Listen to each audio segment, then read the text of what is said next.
Virginia and the West. Let's describe the major battles and their outcomes in the Western theater in the winter of 1862 to 1863. In the winter, there were a total of 7 major battles.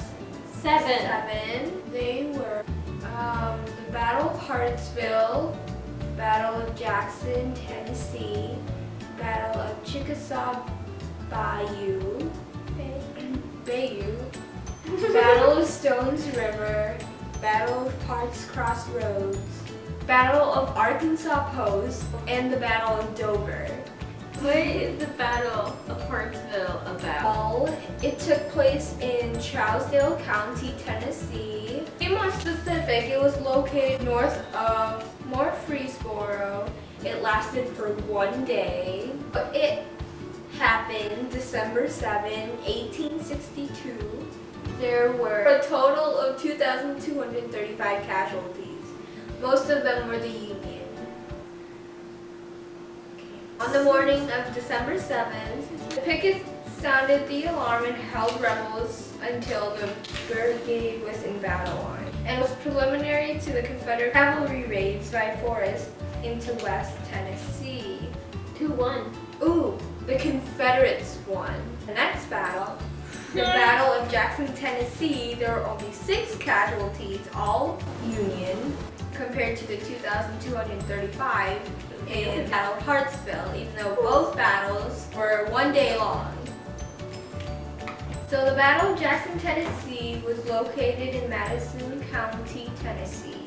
It was a Confederate victory and took place December 19, 1862. Oh, the Union commander was Adolphus Engelman. Mr. Engelman.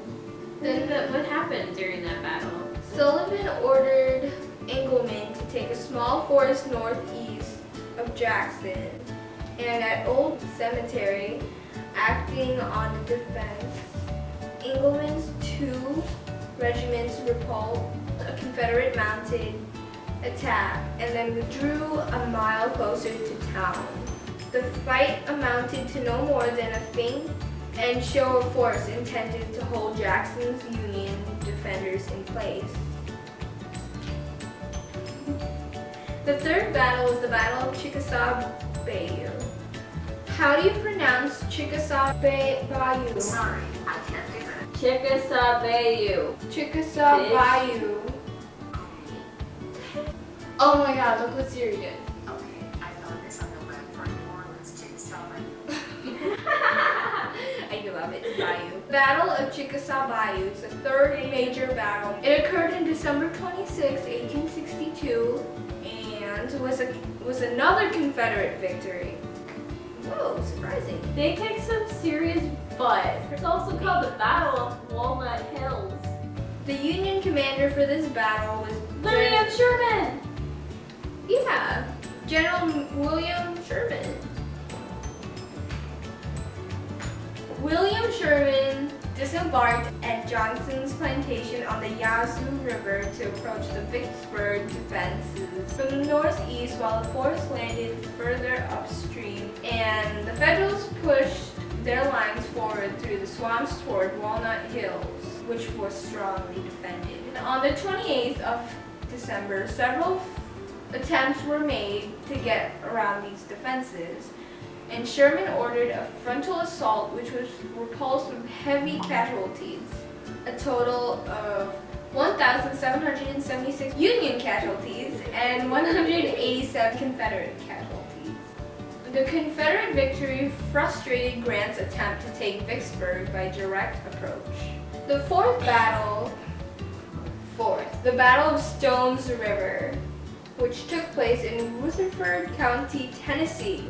This battle took place in 3 days, and the Union commander was William Rosecrans. This was a Union victory. There were a total of 80 forces. There were a total of 23,000 casualties in this one battle. Still not as bad as Gettysburg, but pretty heavy on the casualties.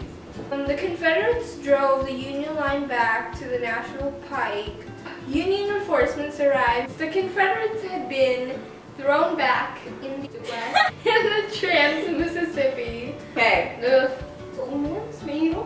5th Battle of Parker's Crossroads. So the Union commander was Jeremy C. Sullivan. And It was a Confederate victory. it was a one-day battle And in it took Henderson place- County, Tennessee. Yeah. Yeah. On December 31st. Ooh, New Year night. So the Union leaders Attempted to cut Forrest off from withdrawing across the Tennessee River. Dunham's and Forrest march routes on December 31st, 1862 brought them into contact at Parker's Crossroads. Skirmishes began around 9 a.m. with Forrest taking an initial position along the wooden ridge northwest of Dunham at the intersection. Confederate Artillery. gained an early advantage, and Denham pulled his brigade back a half mile and redeployed. His fellows repelled frontal flanks until attacked on both flanks and rear by Forrest mounted dismounted troops. During a lull, a break, Forrest sent Dunham a demand for unconditional surrender. Dan refused and was preparing for Forrest's next onset when Fuller's Union Brigade arrived from the north and surprised the Confederates with an attack on their rear. Confederate security detachments had failed to warn of Fuller's approach. Okay. Quote, charge them both ways, end quote. The Confederates briefly reversed front and repelled Fuller, then rushed past Dunham's demoralized force and withdrew south to Lexington and then across the Tennessee River. Both sides claimed victory, but the Confederate claims appeared to have more credence. Okay, so there's a total of 737 casualties.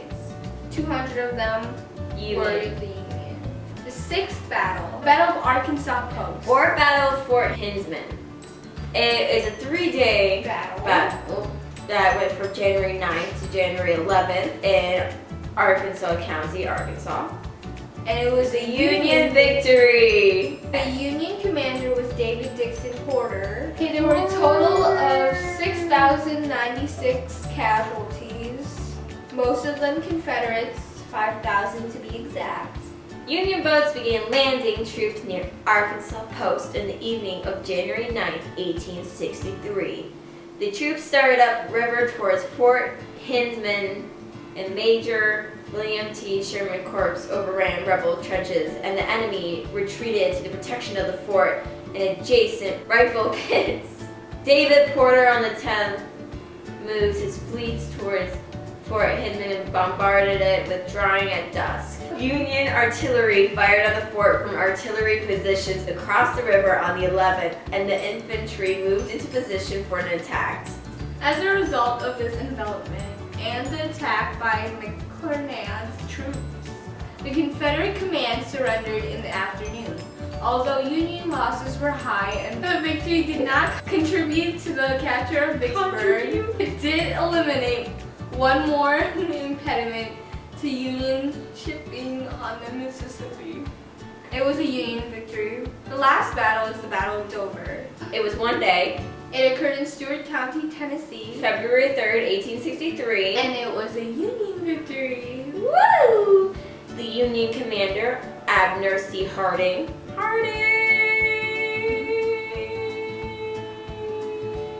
Oh, there was 965 casualties. Once again, Confederate casualties. Joseph Wheeler, commanding 2 brigades of cavalry, had taken position on the Cumberland River at Palmyra to disrupt Union shipping. The Federals, however, apprised of Wheeler's intent, refrained from sending any boats up or down river. Unable to disrupt Union shipping and realizing that he and his men could not remain in the area indefinitely, Wheeler decided to attack the garrison at Dover, Tennessee, which informers report was small and could easily be overwhelmed. The rebels set out for Dover, and between 1 and 2 p.m. on February 3rd began an attack. The 800 Men garrison under the command of Colonel A.C. Harding was in an and about the town of Dover, where they had chosen camps that commanded the area and had dug rifle pits and battery emplacements. The Confederates mounted a determined attack using artillery fire with a great skill, but were repulsed with heavy losses. By dusk, both sides were mostly without ammunition. The Confederates surveyed the Union defense and decided that the enemy was too well placed to allow capture. Wheeler's forces retired. The Federals did send out a pursuit, but to no avail. The Confederates had failed to disrupt shipping to the Cumberland River and had captured the garrison at Dover. This Confederate failure left the Union in control of the Middle Tennessee. General Nathaniel Bedford Forrest denounced Wheeler a favorite of General Braxton Bragg, saying he would not again serve under him. So the 7 battles that we talked about, 3 were Union victories and 4 were Confederate victories. Now on to Virginia. Okay. Describe the major battles and their outcomes of Virginia in the winter of 1862 and 1863. Alright, there's only one battle. It is the Battle of Fredericksburg.